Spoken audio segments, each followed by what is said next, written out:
말씀 보겠습니다. 오늘부터 이제 사도신경 강해가 진행이 됩니다. 지금까지 여러분들이 성막이나 또 팔복 강해, 주기도문 강해, 여러 강해가 되었고, 여름에 해야 되는 강해를 이제 오늘부터 시작이 되는데, 이 10계명은 바로 우리 신앙의 뼈대와 근간을 이루기도 하고, 10계명은 우리의 삶의 윤리적인 측면, 하나님을 사랑하고 이웃을 사랑하는 것입니다만, 바로 사도신경은 우리들의 신앙하는 내용이 뭔가, 교리적인 부분의 핵심을 모아놓은 것이 사도신경입니다. 그래서 오늘부터 전체적인 개요와 함께 한 절 한 절 집중적으로 그 부분을 생각하고자 합니다. 이번에 여러분들 매년처럼 첫 시간부터 빠지면 연결이 안 됩니다. 한 시간도 빠지시지 마시고요. 이 사도신경을 한번 공부를 하고 나면은 우리가 신앙 고백을 할 때마다 그 한 절 한 절이 얼마나 소중한 고귀한 고백인가를 알게 될 것입니다. 기독교 역사상 신구교회에서 사용한 신앙 고백은 세 가지가 있습니다. 하나는 지금 저희들이 가톨릭이나 개신교가 모두가 하고 있는 바로 이 사도신경이 있습니다. 두 번째는 니케아 신앙 고백이라는 것이 있습니다. 니케아 회의 때부터 시작이 된 니케아 신앙 고백. 세 번째는 아다나시우스 신앙 고백이라고 해서 주로 믿음의 내용 가운데서도 선택, 믿음에 대한 것을 강조한 또 고백이 있습니다. 그 가운데서 제일 오래됐고 제일 권위가 있는 것이 바로 오늘날 저희들이 하는 사도신경입니다.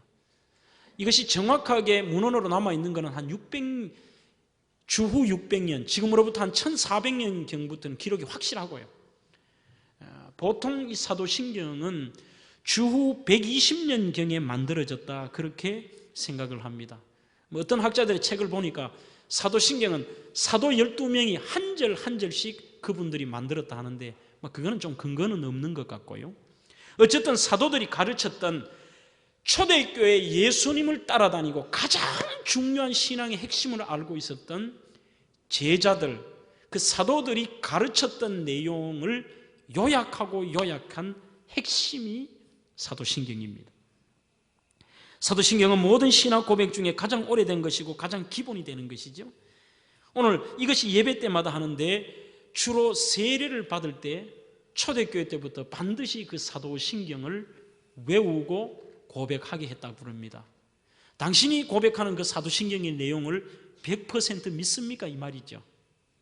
그것을 당신이 고백할 수 있느냐고 말할 때 예라고 하면은 오늘 그분에게 세례를 줄 수 있는 것입니다. 그렇다면 여러분들, 이 사도신경을 어떻게 할 때 필요할까요? 초대교회는 세례를 줄 때 사도신경을 사용했고, 두 번째, 이단과의 논쟁을 할 때 이단이냐 아니냐의 그 기준의 틀도 사도신경입니다. 여러분들이 지금 이단 구분하기는 어렵습니다만, 사도신경에 고백된 내용의 어느 것 하나라도 부인하거나 변질시키는 것은 이단입니다. 세 번째는 성도의 하나됨을 할 때에 사도신경을 한다는 것이죠. 이게 무슨 말인가 하면은, 당신은 성도입니다, 당신과 나는 하나님 안에서 하나이고 당신과 나는 공동체입니다라고 할 때에 사도신경을 하죠. 이게 이해가 잘 안 되면은, 지금 아이들은 안 할 것입니다만 아마 저희들이 학생 때만 해도 국민교육 헌장하는 걸 했죠. 우리는 민족 중에 역사적 사명을 띠고 이 땅에 태어났다, 이렇게 쫙 배울 때 박정희 대통령이 그걸 왜 만들었는가 하면은, 헌장을 하는 사람은 대한민국 국민으로서 그렇게 살아야 되고 하나라는 것이죠. 그걸 하면 아이들이 무슨 뜻인지 모르고 초등학교 들어가면 우리는 민족 중에 역사적 사명을 띠고 이 땅에 태어났다, 하나라는 거예요. 하나. 이 사도신경을 한다는 것은 당신이 믿는 믿음의 내용과 내가 믿는 믿음의 내용이 같다는 것입니다. 당신과 나는 하나님 안에서 하나고, 장차 더 크게 보면은 당신과 나는 형제 자매로서 장차 하나님이 예비하신 천국에서 같이 살 사람, 공동체라는 공동체의 소속의 헌장이 사도신경이라는 것이죠. 네 번째는 초대교회 때 자녀들을 교육하는 핵심도 사도신경이었다 합니다. 아이들에게 여러분들 믿음 교육은 뭘 하겠어요? 그 하나하나가 다 믿음 교육인 거죠. 얘야, 네가 믿어야 될 것이 뭐냐? 너는 하나님을 믿어야 되는데 그 하나님은 전능하신 분이야. 하나님은 이 모든 우주 만물을 만드셨어. 그 하나님께서 오늘 우리를 사랑하셔. 하나님이 우리를 사랑하셔서 독생자 예수를 보내주셨는데 이 예수님은 동정녀에게 탄생하고 쫙 하는 그 내용 전체가 아이들의 신앙교육의 틀인 것이죠.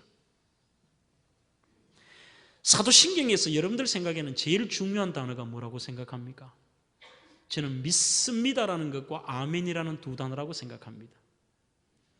그래서 여러분들이 한글 성경에는 전능하사 천지를 만드신 하나님 아버지를 내가 믿사오며 이렇게 되어 있는데 영어 성경에는 I believe 해놔놓고 시작이 돼요. 나는 믿습니다 이래놓고는 말이 전개가 쭉 된다는 거예요. 믿는다는 게 첫 번째예요. 사도신경에 기록된 모든 기록의 내용을 나는 믿습니다 이 말입니다. 믿습니다. 뒤에 아멘이라는 말은 확증이죠. 두 단어를 사도신경의 전체를 말하는 것이죠. 아멘은 어느 정도냐? 내가 단순하게 그 말을 이해합니다가 아니에요. 나는 I believe, 나는 믿고 시작한다는 거예요. 믿는 정도가 어느 정도인가 하면은 그 예를 한 레이프 리차드라고 하는 분의 책에 보면은요, 재밌는 표현을 하나 해놨습니다. 내가 하나님을 믿는다고 하는 게 어느 정도인가 하면은 100% 그분을 의지하고 신뢰하는 정도인데 1859년에 19세기에서 가장 위대한 밧줄 타기 선수가 있었대요. 밧줄을 타는 선수가. 그 선수 이름이 찰스 브론딘이라고 하는 분입니다. 그분은 어느 정도로 밧줄을 잘 타는가 하면은 미국과 캐나다의 국경에 있는 나이아가라 폭포를 이쪽에서 저쪽까지 밧줄을 쭉 설치를 해놔놓고 거기에 아무 안전장치도 없고 아무것도 없는 그런 데에서 이쪽에서 저쪽으로 안전하게 건너갈 정도로 밧줄을 잘 탔대요. 기록에 보면 이분이 1859년 6월 30일에 최초로 밧줄을 타고 나이아가라 폭포를 횡단했는데 그게 어느 정도가 하면 높이 50m, 길이가 300m가 넘었다 그래요. 그 거리를 50m, 여러분들 한번 상상해 보세요. 밧줄을 해놨는데 거기에 높이는 50m, 길이는 300m. 이것을 사람이 지나갔죠. 나중에 이 사람이 한 단계 한 단계 더 발전하더래요. 처음에는 단순하게 지 혼자 이렇게 건너가더니만 두 번째는 의자를 하나 갖고 오더니만요, 의자를 들고 가더래요. 그 다음에는 의자를 이렇게 하더니만 세 번째는 의자하고 무슨 버너 같은 거를 가져가더래요. 한쪽에는 의자를 들고 한쪽에는 버너하고 코펠 같은 걸 들더니만에 밧줄을 타고 가다 중간쯤에 그거를 의자를 놓고 의자 중심 잡기가 쉽겠습니까? 거기에서 오믈렛을 만들어 먹더라는 거예요. 그것을 2만 5천 명이 그 장면을 봤대요. 저 사람은 대단한 사람입니다. 그 다음에 이분이 최종적으로 보여준 게 어떤 것인가 하면은 자기의 그 매니저를 목마를 이렇게 태우고 처음부터 끝까지 건너가더라는 거예요. 근데 하루는 이 찰스 브론딘이라는 분이 관중들을 향해서 빙그레 웃더니만 이렇게 얘기하더래요. 나는 자전거를 수레죠. 수레. 자전거가 아니고 외발 수레를 끌고 이렇게 밧줄이 있으면 끌고 저기를 건너갈 수 있는데 그 외발 수레에 사람 하나를 태우고도 건너갈 수 있다는 거예요. 묻습니다. 여러분들, 저는 지금까지 여기에서 한 번도 떨어진 적도 없고 지나가면서 어떨 때는 그 중간에서 오믈렛도 만들어 먹었습니다. 지금은요, 외발 수레 건너는 건 식은 죽 먹기고 여러분들 목말 타고 건너가는 거 보셨죠? 여기에 외발 수레에 사람을 앉혀도 저는 안전하게 건너갑니다. 여러분들, 제가 건너갈 수 있음을 믿습니까? 그랬대요. 2만 5천 명 전체가 우리는 무조건 당신 찰스 믿습니다 이러더래요. 오케이, 그러면 이 외발 수레에 탈 사람 손 한번 들어보십시오. 한 명도 안 들더라는 거죠. 한 사람도 안 타더래요. 이것은 소위 말하는 믿음이 아닙니다. 믿습니다가 아니에요. 믿음은 어떤 것인가 하면은 내가 저 사람이 지금까지 해왔는 것을 봐왔고 저 사람이 충분히 할 수 있다는 것은 나는 압니다. 여기서 머무르는 게 아닙니다. 그거를 나는 보고 듣고 나는 믿을 수 있다는 게 아니라 실제 거기에서 내가 탈 수 있는 데까지 해야 바르게 믿는 거라는 거지. 내가 하나님을 믿습니다라고 하는 것은 하나님이 천지 만물을 창조하시고 나는 본 적이 없지만 이거는 나는 100% 확신 정도가 아니라 이거는 사실이라는 거예요. 예수님의 동정녀 탄생 모든 것들이 그 정도로 내가 이것은 도저히 불가능할 것 같은데도 앉아버릴 정도의 그게 믿음이라는 거죠. 아멘은 무엇입니까? 그것은 확증하고 감사하고 제안한다는 거예요. 앞에 걸 다 해놓고 뒤에 아멘 하죠. 나는 이 앞에 거는 확신합니다. 그리고 나는 이러한 하나님을 찬양합니다. 또 그 아멘이라고 하는 것은 그것 이외에 우리의 믿음의 대상은 없다는 것입니다. 사도신경의 고백의 주체는 나입니다. 나. 여러분들 앞으로도 마찬가지예요. 우리 교회도 예배마다 낮 예배 때 사도신경을 하는데 그 사도신경은 공동체 전체가 드리는 거라고 생각하지 마세요. 고백은 내가 하는 겁니다. I believe. 나는 믿습니다. 하나님이 천지를 창조하시고 전능하신 하나님이심을 믿습니다. 누가요? 내가. 그러면 오늘 우리가 그 한 절만을 이 시간에 첫 시간으로 볼 텐데 자기 이름을 넣어서 한번 해보겠습니다. 장창수는 하나님, 제가 하는 대로 따라해 보십시오. 제가 먼저 하겠습니다. 장창수는 하나님이 천지 만물을 창조하시고 전능하심을 믿습니다. 한번 여러분들 이름 넣어서 하겠습니다. 시작.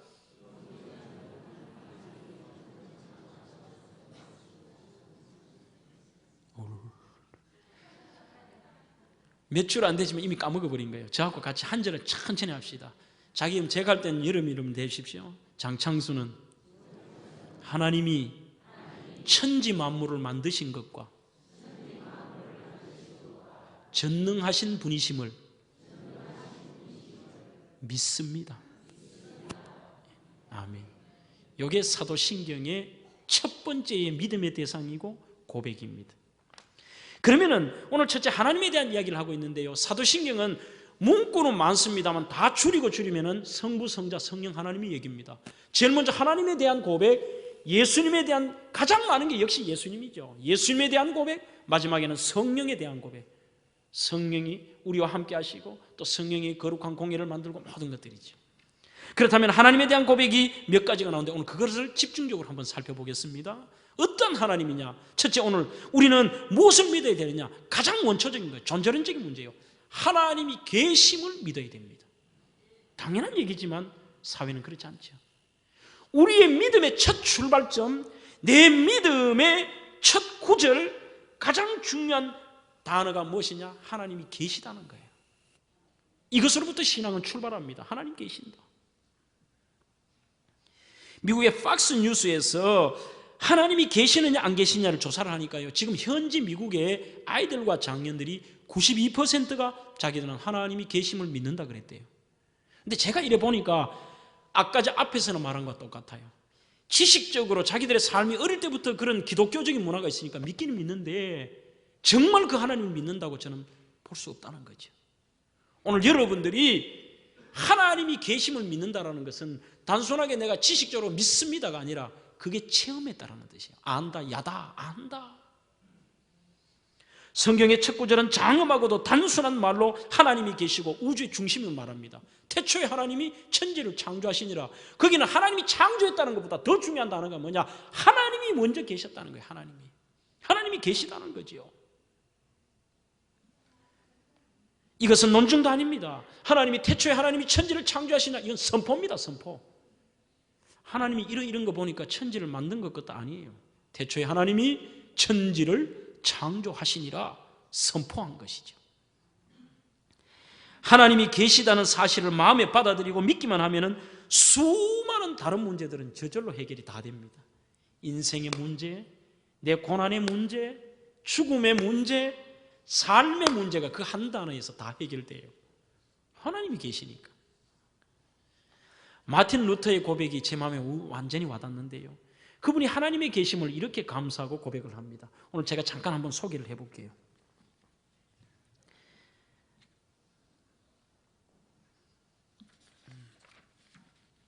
나는 하나님께서 나와 모든 피조물을 창조하셨다고 나는 확실히 믿습니다. 그분께서는 나에게 몸과 영혼, 눈과 귀, 내 몸의 모든 부분들, 생각과 감각을 주셨고 또한 그 모든 것을 지켜주십니다. 그분께서는 나에게 옷과 신발, 먹을 것과 마실 것과 집과 땅과 아내와 자녀들, 들판과 가축, 내가 소유한 모든 것을 주셨습니다. 매일 하나님께서는 내 몸을 지키기 위해서 필요한 모든 것을 풍성하게 공급하십니다. 하나님께서는 모든 위험으로부터 나를 보호하시고 모든 악으로부터도 나를 지키십니다. 하나님께서 이 모든 것을 베푸시는 것은 내가 상 받을 일을 하거나 그럴 자격이 있어서가 아니라 하나님의 순전하고 자유로우시며 거룩하신 선하심과 자비하심 때문입니다. 이 모든 것 때문에 나는 하나님께 감사를 드리고 그분을 찬양하고 그분을 섬기며 그분께 순종해야 합니다. 그렇습니다. 이것은 진리입니다. 진리라는 거예요. 참이라는 것입니다. 여러분들 이 말에 대해서 어떻게 생각하십니까? 한번 따라하겠습니다. 그것은 나의 고백입니다. 옳은 말씀입니다. 이게 우리의 신앙의 고백의 첫 번째. 하나님은 계시다는 거죠. 그런데도 세상 사람들은 가장 어리석게도 하나님이 없다고 하죠. 이사야 시편 53편 1절에도 어리석은 자는 그 마음에 이르기를 하나님이 없다는 거예요. 가장 어리석은 자는 하나님이 보여주시고 모든 걸 해도 하나님이 없다는 거예요. 하나님이 우리에게 어떻게 보여주셨습니까? 하나님은 성경은 하나님이 계심을 처음부터 얘기합니다. 최초에 하나님이 천지를 창조하시니라 하나님 계신다는 거예요. 요한복음 1장 1절에도 태초부터 말씀이 계시며 그 말씀이 육신이 되어 우리 가운데 거했다는 것이 요한복음 1장에서 쭉 설명. 모든 기록이 하나님의 계심이에요. 두 번째, 하나님이 스스로 또 말씀하셨죠. 출애굽기 3장 14절에 나는 스스로 있는 자니라. 나는 영원부터 영원까지 스스로 계신 분이라. 또 셋째는 하나님이 하신 일들이 하나님 계심을 증명하지요. 이거는요, 시편 19편 1절에도 하늘이 하나님의 영광을 선포하고 궁창이 그 손으로 하신 일을 나타내는도다. 하나님은 온 우주에 그분의 흔적을 남겨놓으셨어요. 그분의 지문을 남겨놓았다는 거죠. 나는 여러분들 아니라고 해도요, 가만히 보면 모든 게 하나님의 흔적이 다 있다는 거죠. 여러분들 하늘의 별을 바라보면서 저게 우연히 생겼다고 생각합니까? 하나님의 흔적이에요. 모든 우주 만물이 하나님의 흔적이고 사람이 이렇게 살아가는 것도 가만히 생각하면 하나님의 흔적이에요. 하나님 계신다는 흔적. 그런데도 사람은 하나님 없다고 그래요. 그 사람의 흔적을 보면 그 사람을 알 수 있습니다. 제가 어떤 사람인가는 다 몰라도요, 대충 제가 어떤 사람인가 알 수 있는 방법이 있어요. 제가 사는 집에 가보거나 제가 있는 목양실에 가보면은요, 제가 없어도 제가 어떤 사람인가 여러분들 말할 수 있다니까요. 목양실에 쭉 들어가면 처음 느끼는 게, 이 방에 있는 사람은 책이 일단 많으니까 책을 좋아하는 모양이다. 두 번째는 책의 내용을 이래 보면서, 이 방에 있는 사람은 대다수가 신학서적이고 철학서적인데 신학서적이 엄청나게 역사서도 있는 거 보니까 이 사람은 아마 목회자가 아닐까? 이쪽에 우측편을 보면 이 양반은 보면은 좀 차를 좋아하는 모양이다. 찻잔하고 차 종류가 많네. 이 양반은 보니까 감사를 하는 사람이 모양이다. 감사하는 사진이 있네. 이 사람은 가족 사항이 이러네. 이분하고 친한 거 보여. 우리 장로님들하고 이 나비 넥타이 메고 찍은 사진도 제 방에 있잖아요. 이분하고 친하게 지내는 분이 이런 분들이 모양이네. 이분들은 누구고?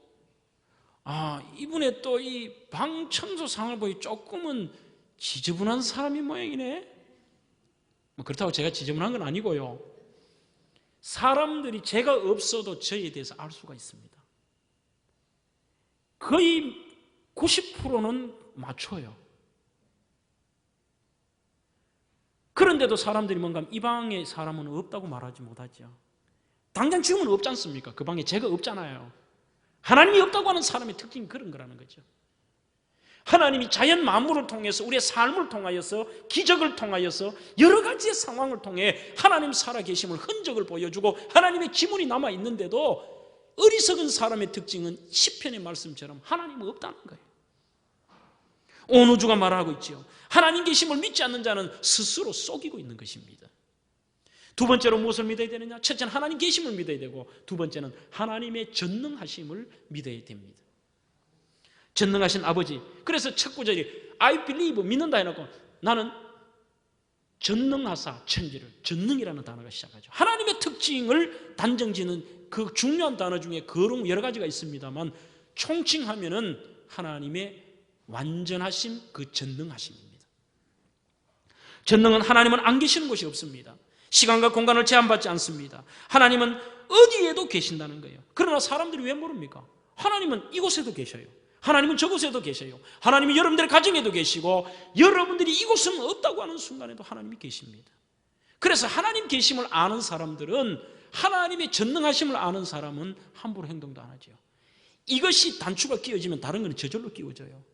야야 네가 범죄하지 말아라, 네가 은밀한 곳에 죄 짓지 말아라, 이래 안 해도 아하, 하나님은 전능하시기에 안 계신 곳이 없구나. 내가 이 죄된 현장에도 하나님 계시는구나. 하나님 보고 계시지. 이게 우리의 신앙을 바르게 정립을 시키죠. 똑같은 사건이라도 어떤 사람은 없다 그래요. 똑같은 상황을 보고 어떤 사람은 있다 그럽니다. 그 대표적인 것이 1960년대 후반에 미국에서 최초로 달에다가 아폴로 11호가 가서 암스트롱이 처음으로 달에 발을 디디죠. 그러나 최초의 우주 비행은 미국이 아닙니다. 소련의 가가린이라고 하는 분이 최초로 비행을 했습니다. 근데 이분이 우주에 나가서 한 바퀴를 다 여러 가지를 돌고 지구에 와서 1000마디 했던 게 뭔가 하면은 거기에도 하나님 없다는 거예요. 신은 거기도 없대. 우주를 지구를 벗어나도 하나님 안 계시대.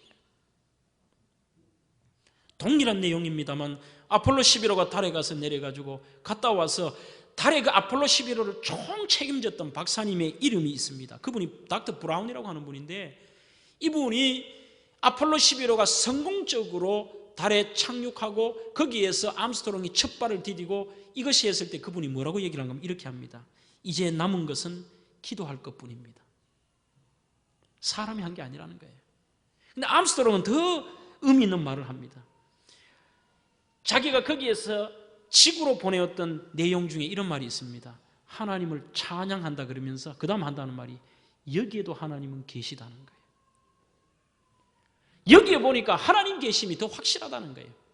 여기에서 지구를 바라보는 그 파란 지구를 바라보고 온 자기 눈에 비춰진 세계를 바라볼 때 이거는 하나님이 계시지 않으면, 전능하신 하나님이 안 계시다면 있을 수 없다는 거죠. 여기도 하나님이 계십니다. 그러면 왜 모릅니까? 이렇게 생각하면 돼요. 아무리 밝고 좋은 것이라도요, 소경은 있다 그래도 못 보지요. 시력이 약하거나 소경은 볼 수 없습니다. 무신론자가 똑같습니다. 다 해도 자기 눈이 어두워졌기 때문에 안 보이는 거예요. 하나님은 전능하신 분이고 어디에도 계십니다. 하나님은 모든 것도 또한 다 아십니다. 시편 139편 1절로 4절에 마음의 생각과 혀의 말까지 안다 그랬고, 마태복음 10장 30절은 뭐라 그럽니까? 심지어 우리 사람의 머리털까지도 세신바 된다는 거예요. 하나님은 다 아신다는 거죠. 이게 우리에게는, 성도에게는 굉장히 무서운 게 아니라 위로입니다. 위로. 하나님은 내 형편도 아시고 내 마음도 아시고 여러분의 고통도 아시고 모든 걸 아신다는 거예요. 내 이름도 알고 내 삶도 알고 심지어는 생각도, 내 이름 아시죠, 내 모든 생각도 다 안다는 거예요. 세 번째, 하나님은 못하시는 것도 없습니다. 창세기 17장 1절에 하나님은, 나는 어떻게 하느냐, 전능하신 하나님이라는 말씀을 하면서 못하는 게 없어요. 천지 만물도 하나님 말씀 한마디로 창조하시는 것이죠. 하나님의 말씀 한마디면 무엇이든지 다 가능하신 것입니다. 전능하신 하나님을 알게 될 때 여러분들이 힘든 순간에도 용기를 얻죠. 나는 할 수 없을 때 하나님 할 수 있다는 거예요. 이거는 도저히 불가능할 것 같은 일인데도 하나님은 하실 수 있다는 거예요. 하나님의 뜻은 따로 있습니다. 그러나 우리는 포기해서는 안 됩니다. 그 자체를 포기하지 말라는 거예요. 하나님의 능력을 안다면 어떤 환경에도. 여러분들, 별거 아닌 병에도 하나님이요 데려가실 수도 있어요. 그걸 거꾸로 얘기한다면 세상의 의술이, 세상의 약물이, 세상의 기준으로는 도저히 불가능한 것 같은 것도 하나님이 하시려고 하면 또 아무것도 아니에요. 그래서 제가 바라는 것은 하나님의 그 전능하심을 믿는 자는 삶이 다릅니다. 고난 속에서도 좌절하지 않습니다. 가장 극한 절망 속에서도 포기하지 않습니다. 우리의 삶에서 어떤 분들은 말기 사하겠다고 그래요. 치과의사가 돼. 제가 아는 분 한 분은 간암 말기에 사기렸다고 그러는데 불가능하다는 거예요. 그래서 무슨 뭐 또 요즘 나오는 그런 새로운 시술을 받았는데 한 번은 곰곰 이 생각이 들더래요. 내가 이 수술을 한다고 살겠나? 근데 또 하루를 지나니까 마음이 이런 마음이 들더래요. 하나님은 전능하신 분인데 데려가시는 분도 하나님이시고 여기 놔두시고 나를 고치시는 분도 하나님의 능력이라면 아무것도 아니고 할 수 있는데 하나님이 데려가셔도 감사하지만 내가 중요한 것은 하나님이 데려갈 때까지는 포기하지 말자라는 거예요. 그래서 이분이 그때부터 하나님 앞에 매달리고 기도하고 어느 장로님이 목욕탕에 가는데 어디 원주에 어디에 있는가 뭐 기도원에 한번 가서 기도를 해보라 그러더래요.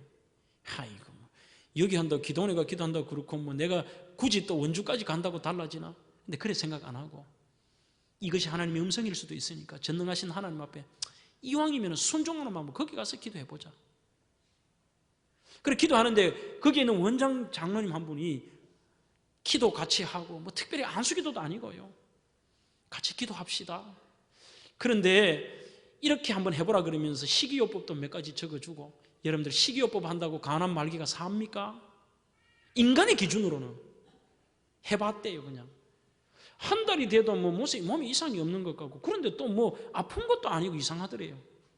3달 만에 나와서 혹시나 싶어가지고 다시 해보니까 암세포 하나도 없더라는 거예요. 이런 얘기를 하면 여러분들 무슨 뭐 신유 뭐 신비주의자 그게 아니라 오늘 제가 여러분들에게 드리고 싶은 말은 모든 우리의 인생의 권한 그건 하나님의 손에 있는 것이고 하나님이 우리를 별거 아닌 우리를 죽일 수도 있고 불가능한 것 같은 일도 하나님이 하시려고 하면 전능하신 하나님은 그 일을 아무렇지도 않게 하실 수도 있다는 거예요. 그래서 여러분들이 어떤 상황에도 낭망할 필요는 없다는 거예요. 창세기 1장 1절에 가장 중요한 고백이 이겁니다. 태초에 하나님이 천지를 창조했다라고 하는 것은 하나님이 계십니다라는 겁니다. 하나님이 천지 창조하셨기 때문에 하나님이 우리의 주인이시고 말씀 한마디로 천지를 창조할 만큼 하나님은 전능하신 분이라는 거예요. 내 하나님은 크고 능히 있고 힘이 있어 못할 일 전혀 없네. 정말? 우리 찬양 한번 하고 마저 들을까요? 준비됐습니까? 예, 우리 한번 해보겠습니다. 오늘 전능하신 하나님에 대한 지금 고백이니까 그 하나님을 찬양 한번 합시다. 애들처럼요 정말 할 때는 좀 그리 넣어보시든지 찬양 한번 할게요.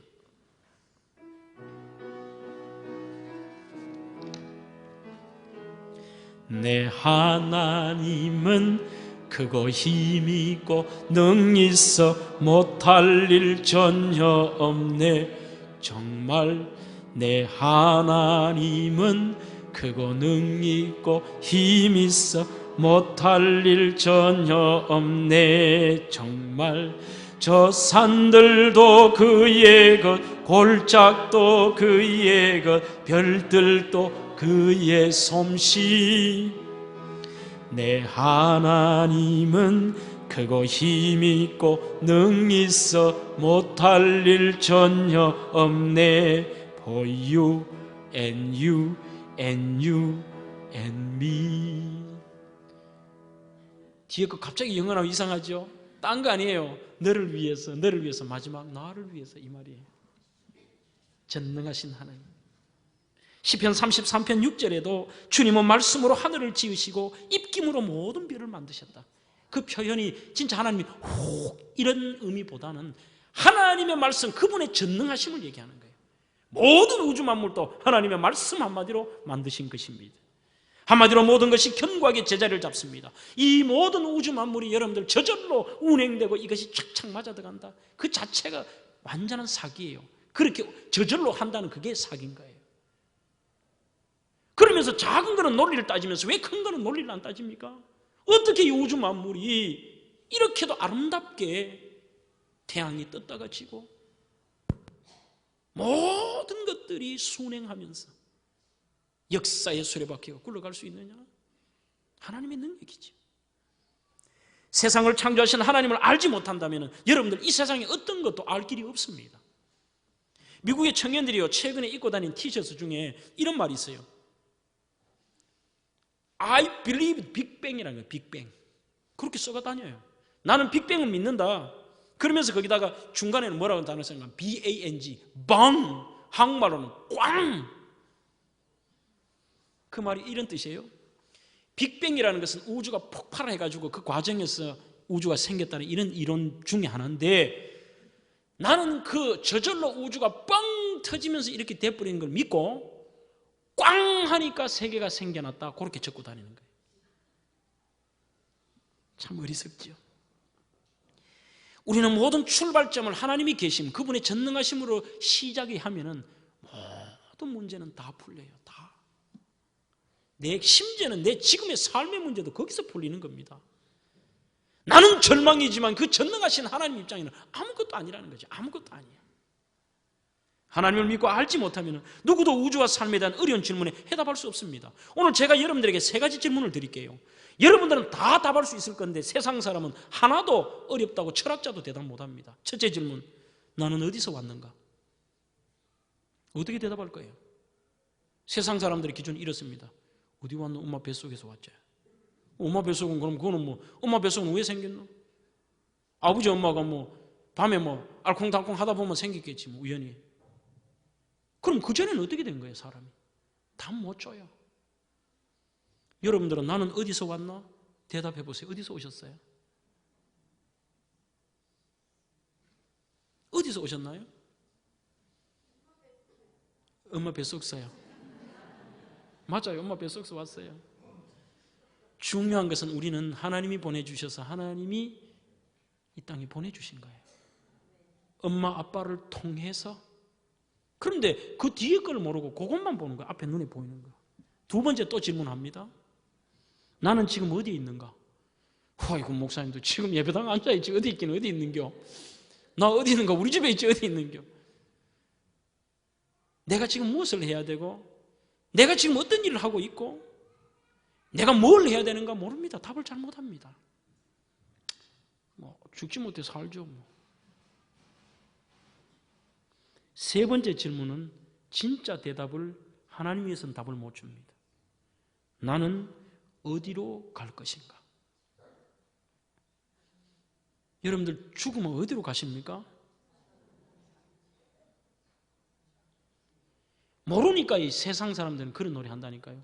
인생은 나그네 길 어디서 왔다가 어디로 가는가 등신이. 모르는 얘기를 왜 해요? 모르는 얘기를. 근데 그게 정답이에요. 몰라요. 하나님이 최초에 하나님이 천지를 창조하셨고 그분이 계시고 그분이 천지 만물 사람까지 만드셨다면 답은 분명한 거예요. 로마서의 말씀처럼 만물이 그로부터 왔다가 만물이 그로 말미암아 있다가 만물이 그로 극계로 돌아가는 게 인생입니다. 그렇지 않다면 의미 없는 인생이죠. 하나님은 나도 이 세상을 창조하실 때 나를 지금의 모습으로 지었습니다. 과학과 이성과 경험, 인간 한계로는 모릅니다. 그런데도 사람들이 안다고 그러면서 모른다고 또 얘기를 해요. 자기가 아는 건 다 안다고 하면서 더 큰 하나님을 자기가 모르니까 모른다 그래요. 자기가 증명 안 되니까. 3살짜리 아이가 어머니의 그 마음을 읽을 수 있습니까? 지는 안다고 지는 엄마가 도저히 이해 안 돼. 자기가 이해 안 될 뿐이에요. 엄마가 그의 마음이 없는 게 아니고 지가 이해 못하는 거예요. 과학자 중에도 뭐 어떤 사람은 그래요. 과학과 이성과 철학자들은 비이성적이고 그 사람들이 또 비경험적인 신앙은 싫어한다? 아니에요. 믿음의 깊이는요 과학과 다른 게 아닙니다. 과학을 하면 할수록 더 깊이는 자기들이 그 한계를 느끼고 하나님을 찾습니다. 역사상의 유명한 과학자들이 거의 대부분이 신실한 기독교인입니다. 한국도 그렇죠. 여러분들이 아시는 케플러라고 하는 과학자, 베이컨, 보일, 가장 유명한 과학자 중에 한 사람인 뉴턴도 아주 신실한 신앙인이죠. 여러분들 뉴턴이 무슨 법칙을 발견했다는 건 압니다만 뉴턴이 요한계시록 강에 쓴 건 아세요? 뉴턴이 성경 주석까지 썼던 분입니다. 그러면서 그분이 하는 말이 뭐냐면은 오늘 저희들이 봤던 내용 똑같은 내용. 하나님을 계심을 인정하지 않는 순간에는 이 땅에 어떤 과학도 철학도 문제도 풀 수 없다는 거죠. 그러면서 그분의 결론은 이겁니다. 하나님이 모든 것의 답이십니다. 하나님이 모든 것의 답이라는 거예요. 한국에도 지난 제가 낮예배 시간에 인용했던 정근모 박사도 마찬가지죠. 신실한 장로님이죠. 김영길이나 김호길이나 한국을 대표하는 과학자들은 대다수가 신실한 그리스도인이었습니다. 이유는요, 과학 속에서 정답을 찾을 수 없기 때문에. 마지막 세 번째로 우리는 하나님께서 우리 아버지이심을 믿어야 됩니다. 첫째는 계심을 믿어야 되고, 두 번째는 전능하신 하나님, 창조주 하나님을 믿어야 되고, 세 번째는 하나님이 우리의 다른 분이 아니라 아버지라는 사실. 이게 바로 사도신경의 첫 부분의 믿음의 고백입니다. 전능하신 하나님은 능력을 말씀하는 거라면 아버지는 부성적인 것, 그 아버지의 사랑을 얘기한다는 거예요. 한마디로 여러분들, 아버지의 특징은 뭐라고 생각합니까? 아버지의 특징은 누가복음 15장의 말씀처럼 사랑입니다. 즉 전능하신 하나님, 천지 만물을 창조하신 그 하나님이 나를 사랑한다, 요거예요. 나를 사랑한다. 다른 거 의미 없는 거예요. 그분이 나를 사랑한다는 거예요. 아버지의 특징은 뭡니까? 어떤 일이 있더라도 자식을 보호합니다. 어떤 일이 있더라도 돌보고 책임집니다. 아버지는 토기장에 갔습니다. 예레미야 18장처럼 아버지는 그 토기를 깰 수도 있고 토기를 아름답게 만들 수도 있고 의미 있게도 쓸 수 있는 건 아버지의 권한이라는 거예요. 그만큼 아버지라는 말은 하나님이 권한을, 우리에 대한 권한을 갖고 있다는 겁니다. 하나님은 전적인 사랑입니다. 그래서 마태복음 14장과 로마서 8장은 우리가 아버지를 뭐라고 부른다고요? 아바 아버지라 부른다는 거예요. 아바라고 하는 아빠라는 말입니다. 친근하게. 가장 아버지가 친근할 때는 언제입니까? 아빠 아버지예요. 아이들이 늘 같이 있는 아이들은 부모님을 뭐라고 부르는 거예요? 아빠, 엄마, 뭐 이렇게 저렇게 얘기도 나누고 아주 친근하게 지내죠. 1년에 한두 번이나 아니면은 양아버지나 이런 경우는 여러분들 아빠, 엄마 이래 해내요. 1년에 한두 번 보고 서먹서먹하거나 양아버지는 이렇게 불러요. 아버님, 어버님. 성경에서 일부러 그런 것을 나타내겠다. 하나님과 우리 사이가, 하나님 우리를 얼마나 사랑하느냐, 우리가 얼마나 친근한가를 나타내기 위해서 아바 아버지라는 말을 쓴 거예요. 바로 그 고백이 사도신경의 첫 번째 고백. 우리는 전능하사 천지를 만드신 하나님을 믿사오가 아니고 하나님 아버지를 믿는 것입니다. 가깝다는 것입니다. 사랑한다는 것입니다. 한마디로 아버지의 특징은 사랑이라는 말밖에 할 게 없지요.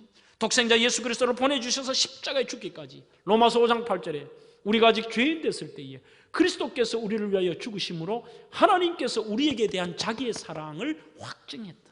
그게 나오는 말이 사랑입니다. 사랑. 말씀을 맺습니다. 사랑하는 성도 여러분, 혹시 가시곡이라는 장편 소설을 본 적이 있습니까? 아마 시중에 가면 나왔을 거예요.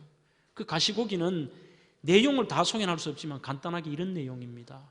백혈병에 걸린 아들을 그 고통을 자기 고통보다 더하게 여기고 헌신적으로 사랑하는 아버지의 이야기입니다.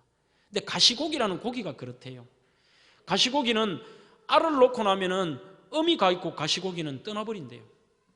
그러면 그 알에 부화되고 그 알이 앞으로 자라나고 모든 것은 아버지가 헌신적으로, 희생적으로 한대요. 그렇게 한 다음에 고기가 크고 난 다음에는 떠나버린대요. 떠나버리면 그 아버지는 쓸쓸하게 죽어버리는, 그게 가시고기랍니다. 자기 몸을 바쳐서 사랑하는 것이 가시고기라는 거죠. 하나님에 대한 사랑이 우리가 그걸로 비견될 수는 없습니다. 독생자 예수 그리스도를 보내주셨다는 사실 하나만으로도 그분은 우리를 정말 사랑하십니다. 오늘 그것이 하나님의 특징입니다. 아버지의 특징. 여러분들이 고백을 하실 때마다 사도신경의 첫 번째 고백은 하나님이 살아계십니다.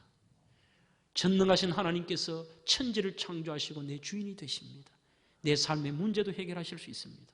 세 번째, 하나님은 나를 변함없이 사랑하십니다. 이 세 가지의 고백이 바로 사도신경의 하나님에 대한 고백인 것입니다.